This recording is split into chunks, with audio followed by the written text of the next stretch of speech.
Bonjour à toutes et à tous, bienvenue sur Valentarctique, le voyage d'une vie.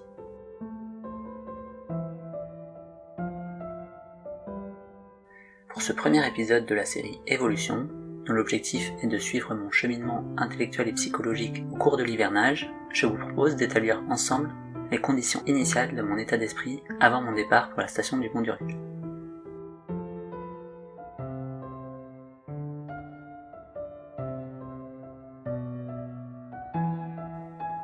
Aujourd'hui, je ne suis pas encore en Antarctique. Je me trouve à Christchurch, en Nouvelle-Zélande.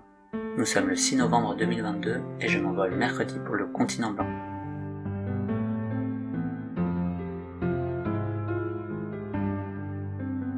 Pour établir les conditions initiales de mon état d'esprit, je vous propose de répondre à quelques questions.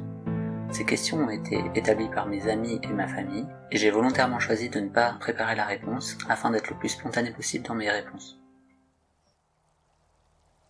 La première question est la suivante. Comment je me sens ? Pour répondre à cette question, je vous propose une météo intérieure. En quoi ça consiste ? Il y a plusieurs manières de faire une météo intérieure. Aujourd'hui, j'ai choisi la méthode tête-corps-cœur.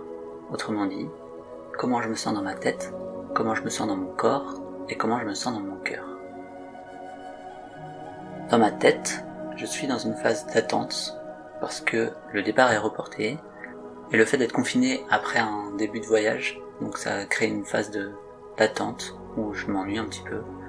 Et en même temps, dans ma tête, il y a quand même pas mal de choses parce que je veux avoir tout bouclé avant de perdre la connexion internet, avant de plus être trop disponible parce que pris par le travail en arrivant sur la station, donc je veux boucler tout ça avant. Voilà pour ma tête. Pour mon corps, je suis beaucoup moins fatigué que les jours précédents parce que j'ai beaucoup mieux dormi. Je ressens beaucoup moins l'effet du jet lag. Par contre, il me manque quand même la possibilité de faire du sport, d'aller courir. Donc je me sens pas non plus extrêmement bien dans mon corps, mais je pense que c'est une histoire de quelques jours et arrivé sur station, je pourrais faire du sport, donc ça ira mieux. Et dans mon cœur, c'est un mélange entre de l'excitation et de l'impatience de pouvoir partir. Voilà pour cette première météo. A priori, je ferai une météo à chaque début de podcast pour savoir un petit peu comment je vais et que vous ayez une idée de mon état d'esprit de démarrage du podcast.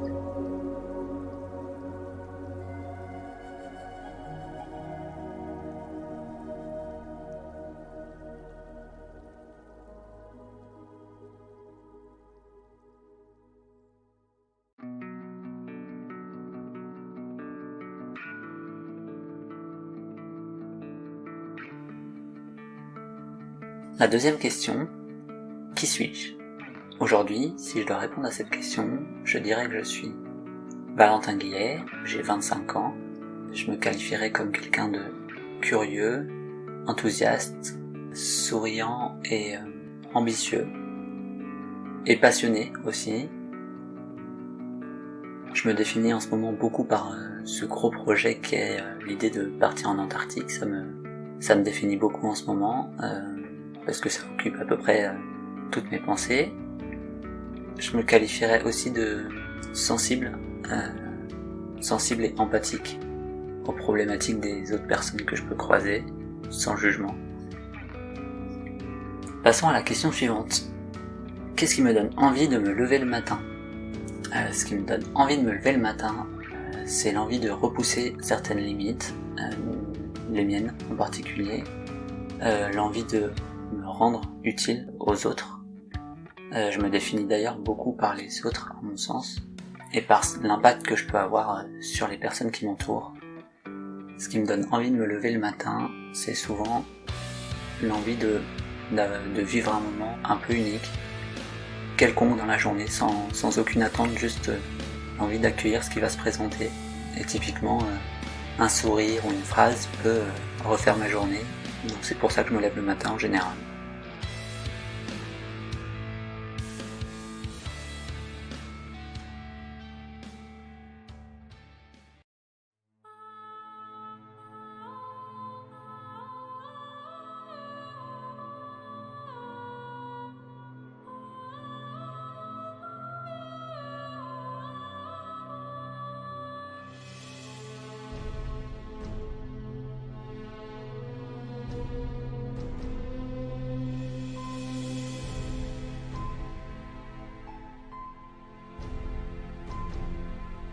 Ensuite, qu'est-ce que j'espère trouver dans l'expérience? Alors cette question-là, je peux y répondre de deux manières. On peut se demander qu'est-ce que j'espère trouver dans l'expérience de ce podcast, ou alors qu'est-ce que j'espère trouver dans l'expérience de ce départ en Antarctique. Aujourd'hui, j'ai plutôt envie de répondre à la première. Pour moi, l'intention de ce podcast, elle est multiple. D'abord, je dirais que j'ai envie de me rendre visible à moi-même, mon état d'esprit, de prendre ce temps-là pour faire un petit bilan tous les mois. Ensuite, j'ai aussi, en rentrant, l'envie de pouvoir rencontrer le Valentin d'il y a un an, c'est-à-dire le Valentin d'aujourd'hui en fait, afin de pouvoir comprendre qui j'étais, comment j'ai changé, en quoi j'ai changé et est-ce que je suis fier du chemin parcouru. J'ai envie de construire un récit, parce que pour moi, créer un récit, c'est aussi un moyen d'inspirer, de proposer une vision des choses, un chemin qui peut parler à quelqu'un ou quelqu'une. J'ai aussi l'intention de partager ces moments-là pour t'offrir à toi la possibilité de suivre mon parcours, mon évolution, pour que tu puisses vivre à distance l'expérience que je peux vivre, et si ce n'est la vivre, au moins la ressentir ou la percevoir avec ma focale à moi. Voilà pour les intentions, ce que j'espère dans cette expérience-là.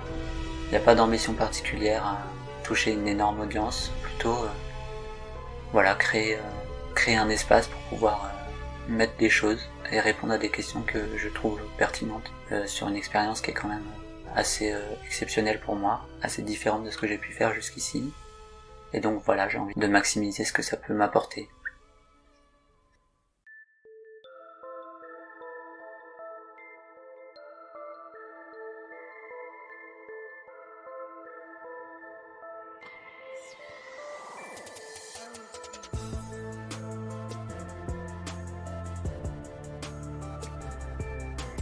La question suivante, qu'est-ce que j'ai été prêt à sacrifier pour ce périple?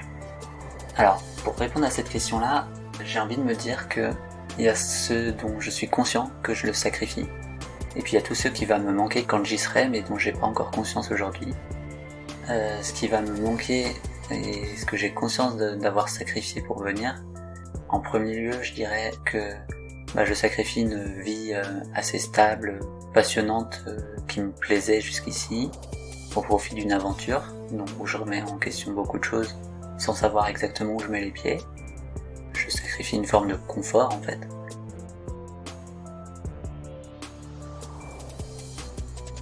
Qu'est-ce que je sacrifie encore? Je pense que je sacrifie aussi une forme de stabilité émotionnelle et relationnelle.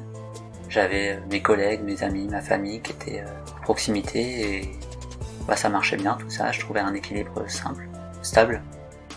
Et du coup, cet équilibre-là, en choisissant de partir en Antarctique, je choisis de le bousculer. Typiquement, je pense que je voyais ou j'appelais un ou des amis au moins une fois par semaine.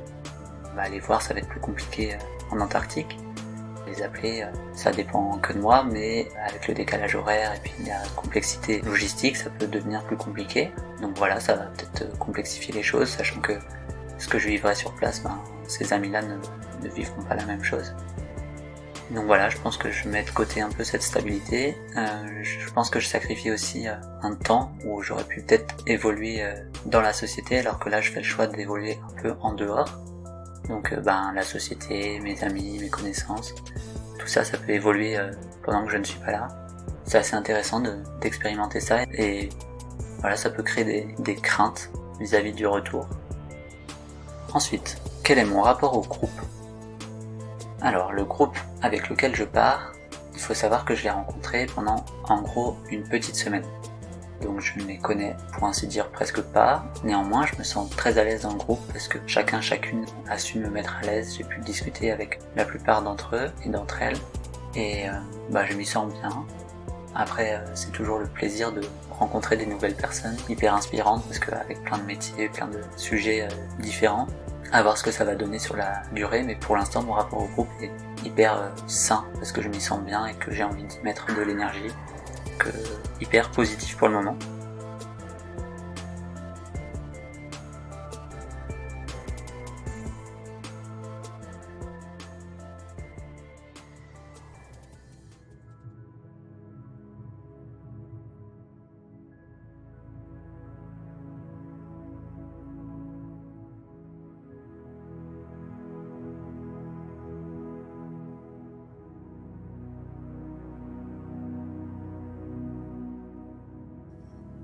Alors, est-ce que tu appréhendes ton retour?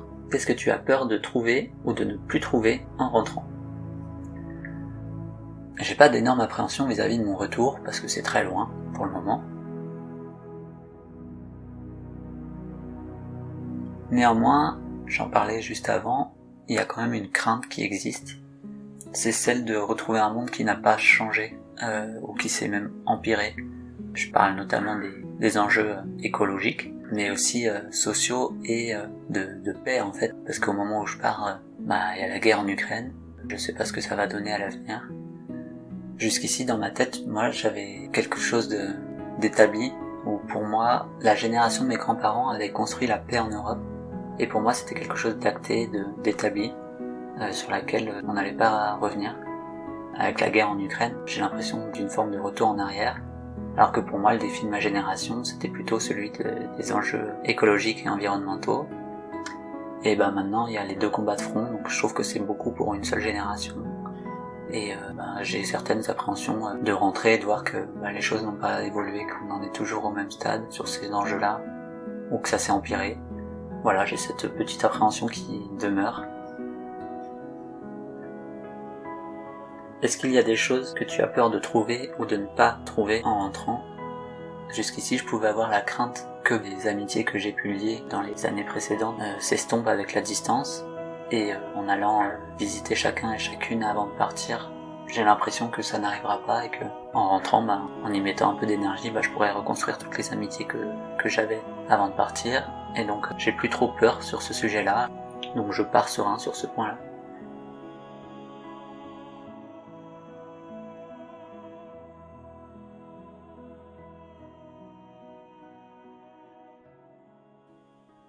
Et pour finir, la dernière question, c'est une question d'ailleurs que je vous invite à vous poser le soir avant de dormir. Qu'est-ce qui m'a mis en joie aujourd'hui? Quelle est ma pépite du jour? Alors pour le moment il est 14h, donc la journée n'est pas finie, mais jusqu'ici ma pépite du jour, je dirais que c'est mon appel avec des amis en visio ce matin à 7h, donc 19h heure française. On était 5 et ça m'a permis de reconnecter à ce groupe-là. C'est le groupe avec qui j'ai fait une formation aux enjeux écologiques. Et le fait de les retrouver un an après cette formation, ça m'a fait beaucoup de bien. Sachant que je me doute que c'est la dernière fois de l'année que je vais pouvoir faire un visio avec eux. Et du coup, j'en ai profité au maximum. Voilà pour la pépite. Écoutez, je vous propose de nous retrouver dans un mois, le 1er décembre 2022. Je serai arrivé sur la station du Mont d'Urville et donc je pourrai vous raconter comment ça se passe et répondre à quelques premières questions.